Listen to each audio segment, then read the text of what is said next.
네, 여러분 안녕하십니까? 주말 잘 보내고 계십니까? 오늘은 특별히 귀한 분을 모셨습니다. 저도 저 정치평론을 뭐 미국서부터 하면 한 20년 좀 넘는구나 했는데 이분은 뭐 저보다 더 오래되고 중앙일보 논설위원이셨고 종편에서 아주 엄청난 활약을 하시다가 최근에 유튜브 김진 TV라는 유튜브를 개국하셨는데요. 김진 논설위원님 모셨습니다. 어서 오십시오. 안녕하세요. 특별히 저희 장모님이 아주 되게 좋아합니다. 장모님이 팬인데요. 우리 이봉규 TV에 인사 좀 해주시죠. 처음 나오셨는데. 네, 우선 우리 이봉규 박사의 그 장모께서 대단한 인텔리시라는 걸 제가 느낍니다. 예. 이봉규 TV 구독자, 시청자 여러분 안녕하십니까? 오늘 첫 만남을 가졌습니다. 우리 이봉규 박사와는 제가 주로 TV 종편에서 이봉규의 정치 옥타곤, 네, 그렇지. 옥타곤에서 활발한 토론과 또 재미있는 방송을 한 이런 기억과 경험이 있습니다. 저희가 무대는 다르지만 항상 지향해온 가치는 방송을 통해서 우리 한국 사회의 어떤 그 위선과 허위, 선동 이런 것을 바로잡고 그런 것들은 좌우를 가리지 아니하고 그리고 궁극적으로는 이 자유민주 이런 대한민국 국가의 가치를 지키는 그런 가치를 같이 쳐다보면서 비슷한 길을 걸어왔다. 이렇게 생각이 되고요. 제가 우리 이봉규 TV 시청자분들 중에서도 아시는 분들이 많겠지만 그동안은 펜앤마이크 TV에서 김진의 정치 전망대를 진행을 해왔습니다. 그런데 보다 더 자유롭고 보다 더 다양한 어떤 그 형식과 내용으로 이제 시청자들을 만나기 위해서 김진 TV를 새로 개설했습니다. 앞으로 이제 이봉규 TV 우리 시청자분들과 저는 이 혼란스러운 시대에 근데 저도 이렇게 살아보니까 아무리 시대가 어렵고 혼란스러워도 같은 생각을 하고 같은 가치를 공유하는 사람들과 어떤 방송 같은 이런 무대에서 같이 만난다는 것, 어떤 그 동반자가 된다는 것이 상당히 삶의 위로도 되고 활력도 되는 것 같습니다. 그래서 이봉규 TV 시청자 여러분들은 저의 동반자이십니다. 감사합니다. 예. 그래서 여러분 그 검색창에요. 김진 TV 치면은 이제 들어가실 수 있습니다. 앞으로 많이 김진 TV도 사랑해 주십시오. 그리고 우리 보수 우파 농객들이 이렇게 또 여러분들이 사랑해 주셔야 나라가 지금 아주 잘못되고 있는데 그나마 조금 우리의 이제 뭐 주장들이 조금 저기 청와대에 조금씩이라도 전달이 되게끔 여러분들 부탁드립니다. 김진 TV 검색하시면 됩니다. 자, 오늘 뭐 요즘에 역시 화제가 트럼프와 김정은이가 이제 만나서 무슨 결판을 내느냐 베트남에서 여기에 따라 우리 운명이 달려있다고 해도 과언이 아니잖아요. 그렇죠. 여기 대해서 좀 베트남 회담에 대한 분석을 좀 해주시죠. 전망이라고 그럴까요? 어떻게 보십니까? 제가 오늘 사실은 아침에 베트남 회담에 5개의 지뢰가 숨겨져 있다. 5개 지뢰. 네, 그런 제목으로 이제 동영상을 했습니다. 네. 이게 사실 굉장히 한국인들한테 중요하다. 이 5개의 지뢰라는 것은 첫째는 트럼프 대통령이 지금 상당히 조급한 상황에 몰리고 있다. 예, 그렇죠. 그래서 지난해의 싱가포르 회담보다는 상당히 뭔가 성급하게 양보를 할 가능성이 있는 것 아니겠느냐. 지금 트럼프 대통령이 지지율이 역대 취임 이후 2년 동안의 최저입니다. 그렇죠. 예. 지난 1월 달에 지지율이 40%를 기록을 했어요. 근데 반대가 55%입니다. 이것이 트럼프로서는 이제 최저고, 그리고 하원을 민주당이 장악을 하는 바람에 각종 트럼프로서는 악재가 기다리고 있어요. 그렇죠. 예. 3월달에 벌써 하원 외교위원회에서 북핵 청문회하겠다고 네. 나섰고, 자 그리고 지금 그 이른바 그 러시아 스캔들에 대한 이 특검의 수사가 가속화되고 있기 때문에 하원이 그 결과에 따라서 상당히 트럼프 대통령에게 거칠게 나올지 모릅니다. 네. 예, 그런 것들. 자 그리고 국내외적으로 지금 잘 풀리는 게 별로 없어요. 네. 저 외교는 저 시리아하고 아프가니스탄은 고착 상태 아닙니까? 자 그리고 국내적으로 멕시코 장벽을 짓는 문제는 국내의 거센 반대에 부닥쳐서 지금 현재 스탑이 돼 있는 거 아니겠습니까? 자 이런 것들. 그래서 트럼프 대통령의 가장 중요한 지금 이 급선무는 다음번에 무조건 재선이 돼야.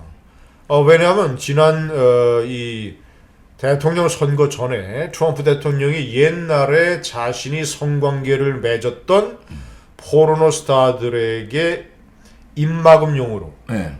거액을 지불했다라는 사실을 변호사가 폭로를 했지 않습니까? 네. 자 그리고 그 변호사는 지금 감옥에 가 있는데 네. 그 변호사가 트럼프 대통령이 그런 행동이 위법이라는 것을 알고 있었다. 이런 식으로까지 공개를 했어요. 네. 자 그러면 만약에 트럼프 대통령은 이번에 대통령 재선이 못 되면 아마도 사법 수사를 받아야 될지 모르겠네요. 다음 대통령이 사면을 안 해주면. 그렇죠. 네. 그렇죠. 야 대단히 굉장히 절체절명의 위기예요 지금. 그렇죠. 그래서 점점 이제 그런 상황으로 가고 있기 때문에 뭔가 중요한 대통령 선거 재선을 위한 돌파구가 필요하다. 자, 그래서 이것은 사실 북한 핵 문제 외에는 특별한 어떤 외교거리가 없는 것 아니냐. 본인도 이걸 굉장히 의식하고 있는 것 같아요. 이 국정연설에서 얘기한 것 보면 거의 막 자화자찬을 하지 않습니까? 지난 15개월 동안 북한이 미사일 안 쐈다. 이것은 내 덕분이다. 그렇죠. 뭐 이런 거 말이죠. 자 그리고 만약에 내가 북한과 제대로 협상을 안 했으면 전쟁이 났을지도 모른다. 그 얘기도 했죠. 예. 그러면 이것은 트럼프 대통령의 심리 구조 속에 북한 핵 문제라는 게 굉장히 중요한 어젠다로 지금 자리 잡고 있다. 자 그렇기 때문에 트럼프가 2차 회담에서 너무 조급하게 나갈 가능성이 있는 것 아니냐. 이런 분석이 가능한 거죠. 네. 자, 두 번째는 미국이 이제 시스템으로 운영이 되는 나라이기 때문에 대통령이 좀 오버 액션을 하더라도 주변에 어떤 그 백악관의 참모진, 국무부, 국방부, 그리고 언론, 의회 이런 데서 이제 그 대통령을 이렇게 잡아 끌어야 되거든요. 예. 그리고 실제로 잡아 끌고. 그래서 미국의 대통령 힘이 막강하지만 미국 대통령 절대로 독단적으로 아니 못하죠. 조지 워싱턴 출신이니까 네. 대학 출신이니까 잘 아실 거 아니에요. 독단적으로 못하죠. 뭐. 예. 우리 저 예. 그 워싱턴에 오래 계셨으니까 잘 아시는데 그런데 지금 그 어떤 그 시스템의 전선이 많이 흔들리고 있다. 그 대표적인 매파로 꼽히던 제임스 매티스 국방장관이 물러났잖아요. 그렇죠. 예. 그리고 그 제임스 매티스 국방장관과 걸프전에서 같이 참전해서 싸웠던 켈리 비서실장도 물러나고. 네. 예. 자, 그러니까 현재 트럼프 대통령을 제어할 수 있는 이른바 이 원칙파는 존 볼튼 국가안보보좌관, 거의 뭐 사실 등등 뭐 몇 사람 안 돼요. 예. 강경파죠 또 볼튼은. 그렇죠, 매파죠. 네. 자, 이제 그런 사람이 트럼프 옆에 있어야 되는 것이죠. 자, 이 폼페이오 국무장관은 미국의 이 언론과 전문가들의 분석에 따르면 하여튼 대통령의 상당히 야망을 가지고 있는 인물이라고 합니다. 예. 그 CIA 국장 출신 아닙니까? 그렇죠. 예. 이 사람은 제가 이제 트럼프 대통령의 치어 리더라고 표현을 하는데 북한 핵 문제에 관해서는 완전히 트럼프 쪽이에요. 그 트럼프를 이런 식으로 부추기기도 하고. 그러니까 이른바 비둘기파의 대표 주자인데 이 폼페이오도 상당히 쉽게 얘기하면 좀 위험합니다. 이 미국 방송과의 인터뷰에서 그저께죠. 김정은이가 비핵화 약속을 지킬 것으로 생각하느냐 그러는데 자기 믿는다고 그래요. 그 쇼 아닐까요? 쇼라도 사실은 문제가 있는 쇼죠. 그렇지. 쇼라도. 그렇죠. 쇼라도 네. 미국의 시청자들에게 아. 상당히 좀 신중하고 김정은이가 이상한 방향으로 나갈 가능성을 계속 얘기를 하고 때문에 우리는 제재를 함부로 완화할 수 없고 뭐 이런 식의 수를 둬야 되는데 덜썩 그렇게 얘기하고 두 번째는 더욱더 이 환상적이고 이 비현실적이며 한국이 봤을 때는 문제가 많은 얘기를 해요. 예. 뭐냐면 김정은이가 자기 국민들에게 이렇게 얘기를 했다. 우리는 국가의 진로를 바꿀 필요가 있다라고. 그래서 폼페이오 주장은 그래서 진정으로 김정은이가 북한의 개혁 개방과 경제 발전을 원한다. 때문에 거기에 필요한 자금을 얻어내기 위해서라도 비핵화 약속을 지킬 걸로 본다. 뭐 이런 식의 취지의 얘기를 계속하는 거예요. 네. 이거는 우리 한국의 대다수 나라 걱정하는 사람들이 체감하는 온도하고 다르지 않습니까? 그렇죠. 예. 그렇잖아요.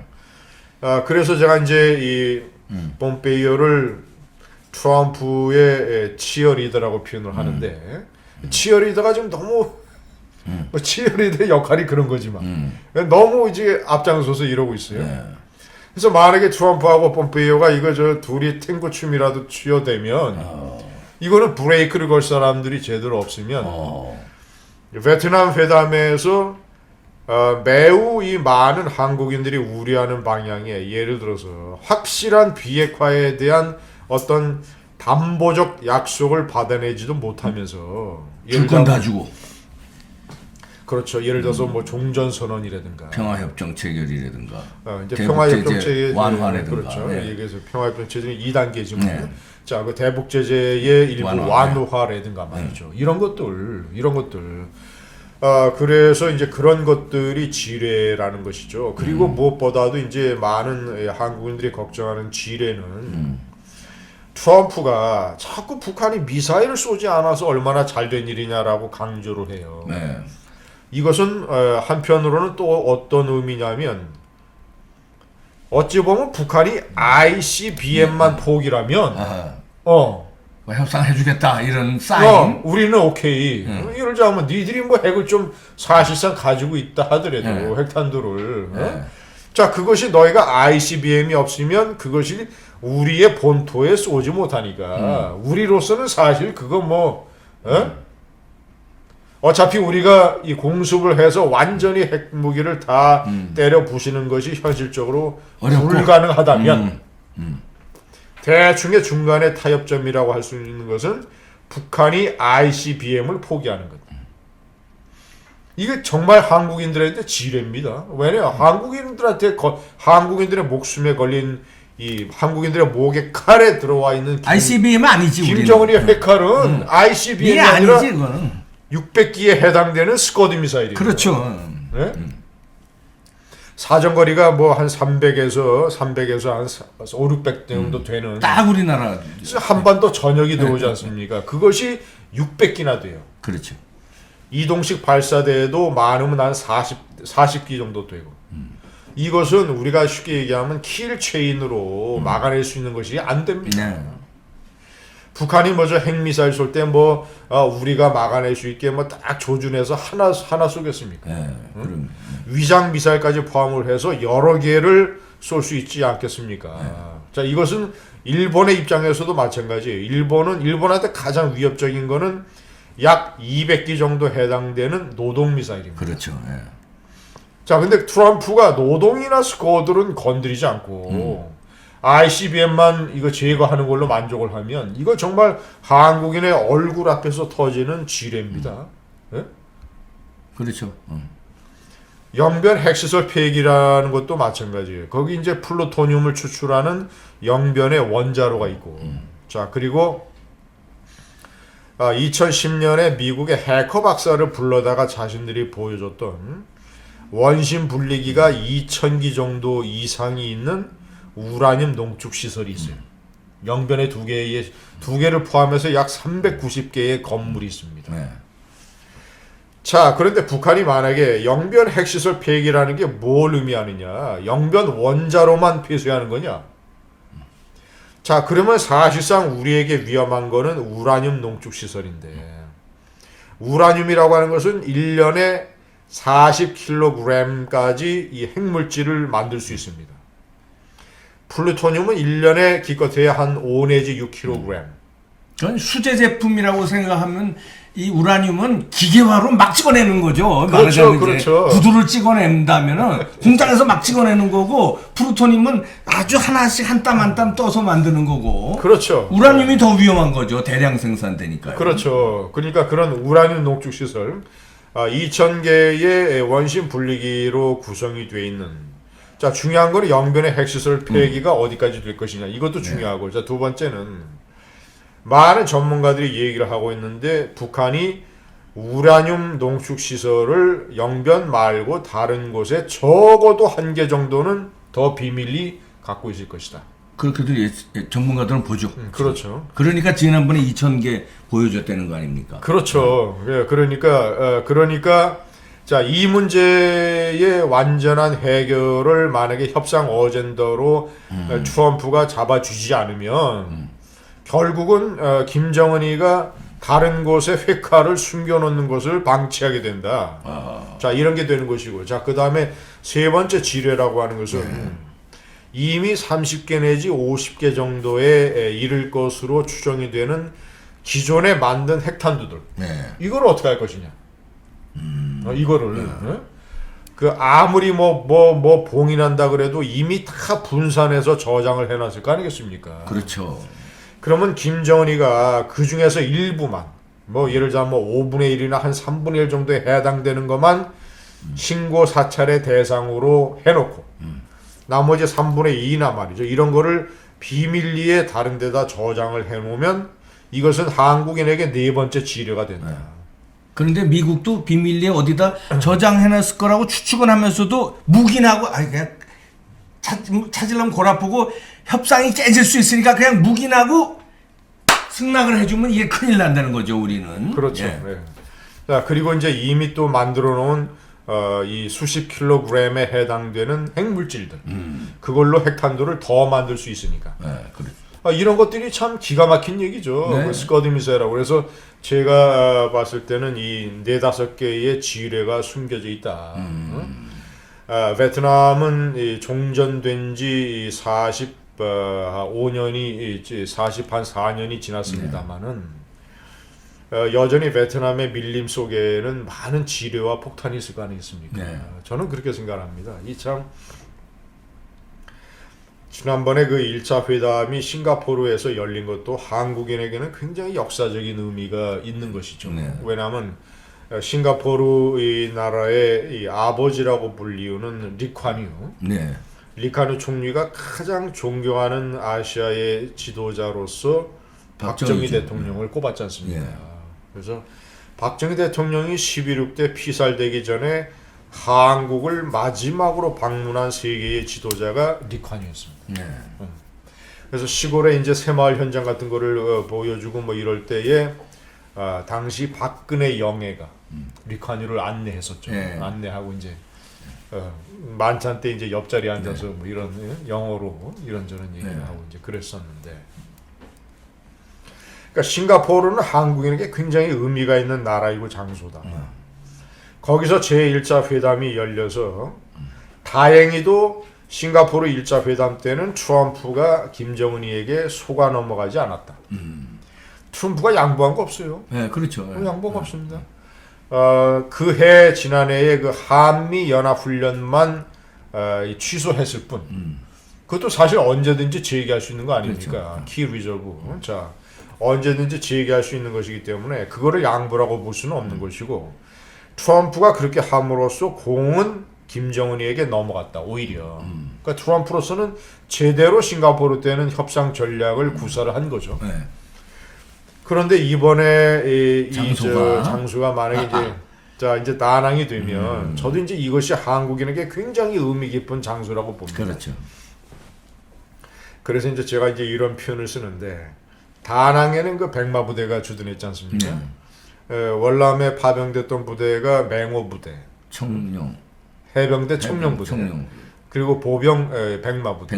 전투 부대는 이 세 개. 그다음에 이제 비둘기 부대 뭐 이런 데가 파견이 됐었는데, 그 백마 부대가 주둔한 데가 다낭이고 네. 주로 이제 전투가 벌어졌던 데가 이제 다낭 밑으로 남부 이런 지역이었었는데 그래서 이 다낭이 만약에 다낭이 지금 거의 다낭으로 뭐 확정된 것처럼 막 예약 다 했대는데요. 네, 막 미국에서 언론이 보도를 수백 개 해요. 예. 호텔. 예. 막 언론이 보도를 하는데 하노이에서 열리게 되면 이거는 또 문재인 대통령하고 연결되는 또 이미지가 있습니다. 왜냐면 자신이 저 하노이를 방문했을 때 호치민이 세계적으로 존경받는 인물이라고 얘기를 했으니까. 그랬었죠. 그때 저도 깜짝 놀랐습니다. 하여튼 그래서 전 국민의 분노가 많은 국민의 분노가 하늘을 찔렀던 거 그렇죠. 아닙니까? 세상에. 아니 호치민이가 베트남 인민들에게 존경받는 거야 사실이지만 국제적으로는 그리고 세계사적으로는 호치민이가 인도 차이나 반도의 공산화를 추진했던 인물이다. 네. 그리고 저 이 북베트남에서 토지 개혁을 하면서 많은 지주들을 죽였어요. 호치민이가. 이승만 대통령은 그 토지 개혁을 해서 나라를 그렇게 살리고 이 소작농들을 해방시키면서 손가락에 피 한 방울 안 묻혔지 않습니까? 그렇죠. 이승만 대통령은. 호치민은 강제로 지주들을 쫓아내고 죽이면서 북베트남의 피해 역사를 기록한 인물이고. 아니 그런 인물을 세상에 지금의 시각으로 베트남전을 보면 안 되지 않습니까? 그렇죠. 한국 젊은이들의 베트남 참전을 지금의 시각으로 보면 안 되잖아요. 그때 1960년대 말에서 1970년대라고 하는 것은 공산주의의 위협이 전 세계적으로 대단히 심각해서 인도 차이나 반도가 만약에 공산화됐으면 김일성이가 또 오판을 할 가능성이 있다. 제2의 한국전쟁이 벌어질 가능성이 있다. 사실 1975년 4월 달에 그 사이공이 함락됐을 때 얼마나 많은 공포가 그때 박정희 대통령 시절에 남한을 지배했습니까? 참 기가 지금 젊은이들은 몰라요.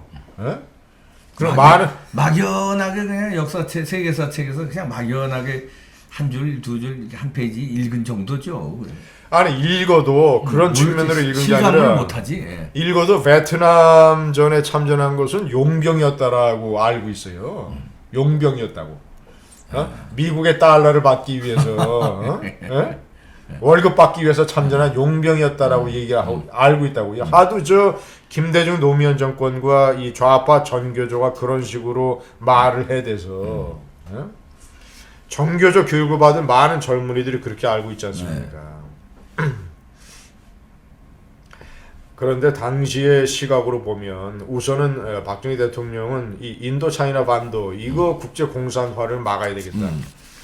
그런 미국의 노력에 우리가 동맹국인데 우리가 그런 미국의 노력에 동참을 해야 된다. 그래서 혈맹국으로서 자 그리고 세 번째는 그러면 미국이 우리를 군사적 경제적으로 도울 것이다.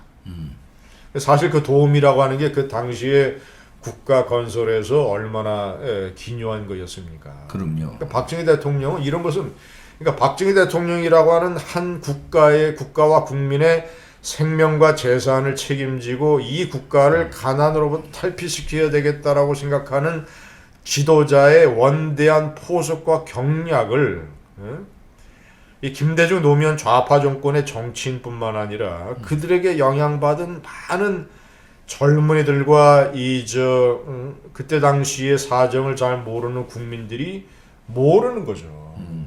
여기서 대한민국의 비극이 있는데 그래서 이번에 다낭이나 하노이에서 열리는 계기로 이런 베트남의 역사, 한국과 베트남의 역사 말이죠. 5,000명이 죽었습니다. 한국의 젊은이들이. 그 5,000명들이 다낭이나 그 근처의 숲이나 밀림이나 이런 데서 다 죽은 거예요. 5,000명의 원혼이 베트남 5,000명 이 군인들의 유해는 동작동 국립현충원에 있겠지만 원혼은 아직도 베트남의 밀림 숲속을 헤매고 있지 모른다. 그래서 제가 이제 동영상에서 그런 표현도 썼습니다만은 그 5,000 한국 젊은이들의 원혼이 트럼프를 지켜야 된다. 아하. 아, 좋네. 트럼프의 정신 상태를 지켜줘야 된다. 어? 네. 트럼프도 자기 나라의 젊은이 5만 3천 명이 베트남에서 죽었습니다. 그러니까 5만 3천 명이 죽은 가치와 한국 젊은이 죽은 5천 명이 죽은 가치가 다 같은 거예요. 그 가치가 연결되자면 김정은 독재 폐쇄 정권을 하루빨리 저 정권을 강력하게 제압을 해서 북한의 2,500만 인민들을 공산 치하에서 해방시켜야 된다라는 가치와 그 전제 조건으로 자유세계를 위협하는 북한의 핵무기를 없애야 된다는 가치와 미국의 젊은이 5만 3천 명, 한국의 젊은이 5천 명, 그리고 나머지 다른 나라의 젊은이들이 죽은 그 가치가 똑같은 것이거든요. 네. 세월은 45년이 흘렀지만 그 여러 세대를 뛰어넘는 그 가치의 어떤 정신의 맥락을 트럼프 대통령이 이것을 잡아줘야 된다. 쥐어야 된다. 그래서 아무리 자기가 조급하고 정치적인 포석과 이익이 있고 하지만 지금 트럼프와 김정은이의 회담은 정말 세기의 회담입니다. 그럼요. 역사적인 회담이에요. 네. 자유세계의 지도자, 공산주의의 위협으로부터 자유세계를 지켜낸 가장 대표적인 슈퍼 초강대국 미국의 지도자 대통령이 트루만 그리고 누굽니까? 트루만 케네디 그리고 이 레이건으로 이어지는 이 자유세계의 가치를 지킨 지도자의 자기가 후계자로서 지금 지구상에서 남아있는 마지막 공산주의 국가, 지구상에서 가장 이 악랄하게 변형된 공산주의 정권, 가장 지독하게 폐쇄된 정권, 가장 악랄하게 인권을 탄압하는 정권, 가장 처절하게 인민을 굶기는 정권, 그리고 가장 희극적으로 3대 세습을 이뤄내는 정권. 이 쉽게 얘기하면 부시 대통령은 그걸 악의 축이라고 표현했잖아요. Axis of Evil. Axis of Evil의 대표적인 그때 당시에 이제 이란, 이라크, 북한인데 이라크는 뒤집어졌지 않습니까? 악에서 이제 바뀌었지 않습니까? 이란은 국제사회의 압박을 받아서 정신 차리고 있잖아요. 세 나라 중에서 오직 유일하게 북한만 지구상의 한 구석에서 저런 식으로 남아있는 그 쉽게 얘기하면 현재 2019년 세계에서 현대적인 악의 상징이 김정은 독재 정권입니다. 그 악의 상징인 독재 정권의 리더와 자유세계의 리더가 마주 앉아서 너 회칼 내놓을 거야 안 내놓을 거야? 너 돌아다니면서 지금 동네 사람들 다 위협하고 다니는데 너 회칼 내려놓을 거야 안 내려놓을 거야? 내려놓고 동네 어른들한테 인사하고 착하게 바르게 살겠다고 약속할래? 아니면 너 대충 한번 치도곤 한번 당해볼래? 이런 식으로 해서 그 김정은이를 교정시켜야 되는 것이거든. 교정. 그게 우리의 바람인데. 바람이고 동시에 세계사 쪽으로 우리가 나아가야만 되는 방향이에요. 아무리 이 좌파 세력이 한국의 좌파 세력이 무슨 햇볕 정책이 어떻고 무슨 한민족이 어떻고 우리끼리 어떻고 이런 헛꿈 같은 얘기를 해도 그것은 다 거품 같은 얘기들이고 아무리 해도 북한의 김정은이는 개혁과 개방을 못합니다. 개혁과 개방을 하는 순간 정권이 무너져 내리기 때문에 아니죠. 이 박사 생각해 보세요. 개혁 개방을 하려면 뭘 해야 됩니까? 인터넷을 개방해야 되잖아요. 치명적이지 김정은. 아니 인터넷부터 개방을 해야 되잖아요. 아니 외국에서 500억 달러를 지원한들 뭘 해요? 그 돈을 가지고 경제 발전을 하고 외국의 기업체들을 끌어들여서 경제 프로젝트를 건설하려면 사무실을 차려놓고 인터넷부터 개방을 해야 되잖아요. 인터넷을 북한은 개방을 할 수가 없습니다. 인터넷 개방하는 순간 한국의 자유민주주의와 이렇게 한국이 밝고 자유롭고 잘 살고 있다라는 거를 진짜 눈으로 보게 되는데 K-팝이라든가 또는 온갖 그 한국의 드라마나 이런 것들을 진짜 눈으로 보게 되는데 북한 제재가 나만할 수 있겠습니까? 아니, 그래서 그 아까 김진 의원님 말씀하신 그 우리 5천 명의 월남 때 사망한 그 혼이 트럼프를 움직여야 되고 미국인 5만 3천 명의 원혼이 트럼프를 자유시장주의를 지키기 위해서 움직여야 되는데 이게 반대로 베트남에서 잘못된 시그널로 장소 자체가 베트남이라는 게 베트남은 베트공이 자유월남을 먹은 데 안에 결국은 역사적으로 먹은 데니까 김정은이 시그널을 잘못 받아서 여기를 트럼프가 여기 선택한 거는 그러면 자유월남을 베트공이 이겼기 때문에 여기서 남한도 우리 협상에 따라서 다시 말해서 ICBM하고 뭐 스커트까지는 포기 안 하더라도 노동미사일까지 포기해. 일본까지 지켜준다. 스커트만 남겨놓고 일본 공격하는 거, 괌 공격하는 거 지켜주고 스커트만 남겨놓고 싹 없앤다. 이거는 약속을 하고 그럼 트럼프는 그거 얻었으면 자 일본을 동맹국으로 지키고 ICBM 날렸으니까 큰 성과잖아요. 그리고 대충 핵 한 상징적으로 한 20개 정도 만약에 있으면 한 15개를 가지고 미 공군기에 쫙 실어가지고 그냥 미국에 쫙 내리는 장면을 연출하면 트럼프는 그냥 재선 따는 당상이고 뒤에 어디 숨어 있는 거는 그냥 서로 그냥 암묵적으로 봐주는 거죠. 그래 놓고 야 네가 나중에 뭐 남만 먹든 말든 건 아니 속으로는 난 상관 안 해. 일본에서 우린 지키면 돼. 이런 식으로 잘못된 시그널을 주어서 김정은이가 트럼프하고 짜고 어느 정도 쇼를 퍼포먼스를 벌이는데 이번에 베트남에서 합의를 해버리면 우리 베트공 원원들도 있을 거 아닙니까? 대한민국의 청룡부대 맹호부대 원원들도 있지만 베트공 원원들과 청룡부대 맹호부대 원원들과 싸워서 만약에 진다면 큰일 나는 일 아닙니까? 그게 걱정이에요. 그럴 일은 없겠습니까? 베트공의 원원들은 이제 약간 성격이 다른 원원들이겠죠. 다른 원원들이 왜냐면 자기네들이 바랐던 공산주의 통일을 했으니까. 좀 느슨해졌구나. 자기가 죽은 것은 억울하고 안타깝고 뭐 이런 거지만 결국 내 죽음이 헛되지 않았다. 자기네들은. 그렇지. 베트공의 원원들은 그러니까 한 맺히지는 않았구나. 그렇죠. 그러니까 좀 성격이 다른 성격이 다른 원원들이다. 이렇게 이제 볼 수가 있는 것인데 트럼프가 베트남을 제2차 회담의 장소로 택한 거는 김정은이에게 이런 메시지 아니겠습니까? 자, 베트남을 봐라. 베트남을 봐라. 공산주의 체제였지만 우리를 포함한 서방 세계가 지원을 해주고 이 도이모이라고 하는 개혁개방 정책을 택하니까 그게 1986년인가 아마 되죠. 도이모이 정책을 취해서 벌써 30년 만에 나라를 이런 식으로 자본주의 체제로 해서 나날이 발전하고 있지 않느냐. 김정은이 너도 베트남식으로 하면 된다. 핵만 좀 포기하고 우리가 도와줄게.